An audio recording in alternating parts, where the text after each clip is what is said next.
Teman-teman ngerasa nggak di tahun 2024 nggak ada achievement yang diraih? Dan di tahun 2025 teman-teman bikin resolusi baru nih.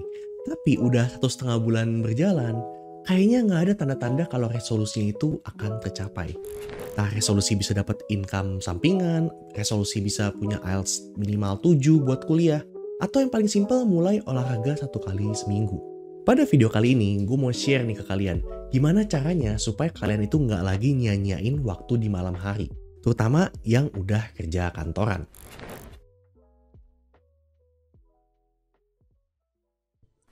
Gue di sini yakin nih, kalian semua pasti punya keinginan untuk maju. Tapi kebanyakan orang itu selalu terhambat nih, gara-gara nggak pernah ada mood waktu mau eksekusi ide-idenya. Entah eksekusi ide bisnis, atau persiapan buat lanjut studi, atau ide-ide liar lain yang udah kalian rencanain. Pertanyaannya di sini, kalau nunggu moodnya bagus dulu, itu mau kapan mulainya? Di sini kalian harus bisa riset nih sintaks di otak kalian, program di otak kalian. Dari yang awalnya itu gua lagi capek maka gua nggak bisa mulai, ubah jadi gua lagi capek dan gua tetap harus ngelakuin itu walaupun capek. Coba sekarang kalian inget-inget, pernah nggak kalian maksain sesuatu? Misalkan maksain buat olahraga. Walaupun lagi capek sama nggak mood, tapi kalian paksain. Dan at the end hasilnya gimana? Jadi kan tetap jadi olahraga. Dan nanti waktu udah selesai olahraga, apa yang kalian rasain? Bangga nggak sama diri sendiri? Pasti ada perasaan bangga tersendiri. Lagi capek, lagi nggak mood, tapi tetap berhasil ngelakuin aktivitas yang udah kalian rencanain. So di sini poinnya, it's not about feeling good first. It's about taking action regardless what you feel.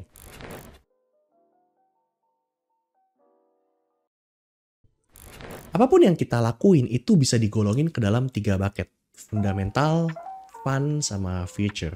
Misalnya aktivitas yang lagi gue lakuin sekarang. Di fundamental itu ada kerja, di fun ada main tenis hangout sama temen, dan terakhir di future itu ada belajar GMAT, Jerman, sama bikin video YouTube ini. Di sini gue masih ngerasa belum puas sama penghasilan yang gue dapat setiap bulan. Dan gue yakin banyak dari kalian juga yang merasa demikian. Jadi otomatis gue itu harus ngerencanain sesuatu di bucket future. Apa yang bisa gue lakuin supaya nantinya penghasilan gue itu bisa nambah sampai memenuhi ekspektasi. Nah sekarang coba kalian tanya nih ke diri kalian masing-masing. Udah puas belum dengan penghasilan yang didapat? Masih ada nggak nih mimpi-mimpi yang belum tercapai? Kalau kalian ternyata udah puas, good for you. Kalian gue rasa nggak perlu lanjut nonton. Tapi buat yang belum puas sama penghasilan, artinya kita masih harus mikir gimana caranya supaya bisa ngehasilin lebih. Ini berlaku juga buat yang usaha ya. Buat yang lagi usaha, kalau hasil usahanya cenderung stuck di situ-situ aja, berarti harus ikutan mikir nih gimana plan ke depannya. Karena yang namanya ngeluh, itu nggak akan ngubah keadaan. No action, no result. Teman-teman yang gajinya pas-pasan terus ngeluh, ya bulan depan juga gajinya nggak akan nambah. So di sini kalian harus mulai rencanain nih, mau mulai take action apa setiap malam.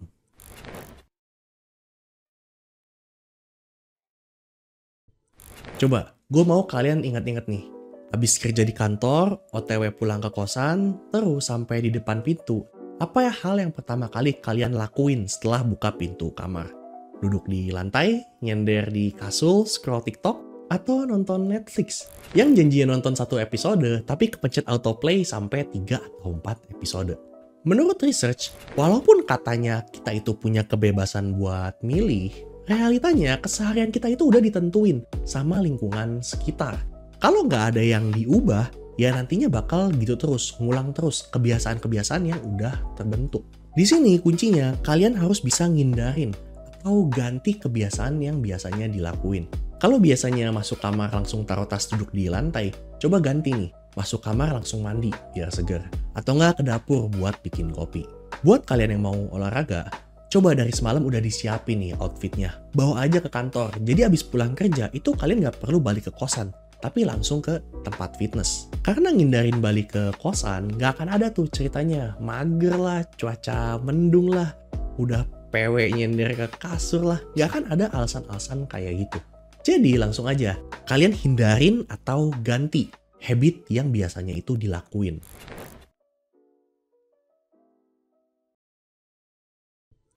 Gue selalu ngerasa kalau diri gue itu night owl, lebih produktif di malam hari. Di sini gue mau kasih suatu realita ke kalian. Kita sama-sama tahu ya, satu hari itu terdiri dari 24 jam. Tapi produktivitas kalian itu bisa berbeda-beda setiap jam. Otak kita itu pasti capek karena aktivitas-aktivitas yang udah kita lakuin seharian. Simpelnya tuh gini, kita udah kerja nih 9 to 5 dari jam 9 sampai jam 5 di kantor.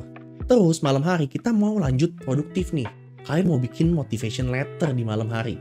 Karena udah kecapean, kerjaan yang bisa selesai dalam waktu 30 menit itu butuh sampai 3 jam di malam hari. So di sini coba sesekali kalian puter nih waktu tidur. Coba tidur lebih awal dan bangun lebih pagi.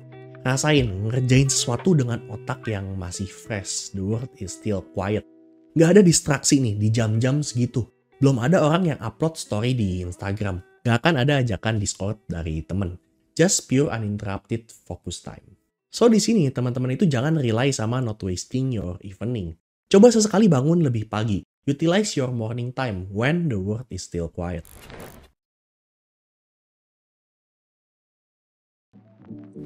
Kita itu manusia, bukan robot. Kalau kita nggak ngejaga badan, sangat mungkin dalam suatu waktu kita itu nggak punya motivasi, nggak punya energi, atau nggak punya disiplin setelah kerja 9 atau 10 jam. Performance kalian bisa banget turun kalau kalian makan aja nggak jelas, kurang tidur, terlalu strict sama diri sendiri, nggak ngasih waktu buat have fun. Nantinya ini akan berimpact ke produktivitas, mood, ataupun motivasi kalian. Gue bisa ngomong gini karena gue pernah berkaca ke pengalaman pribadi nih.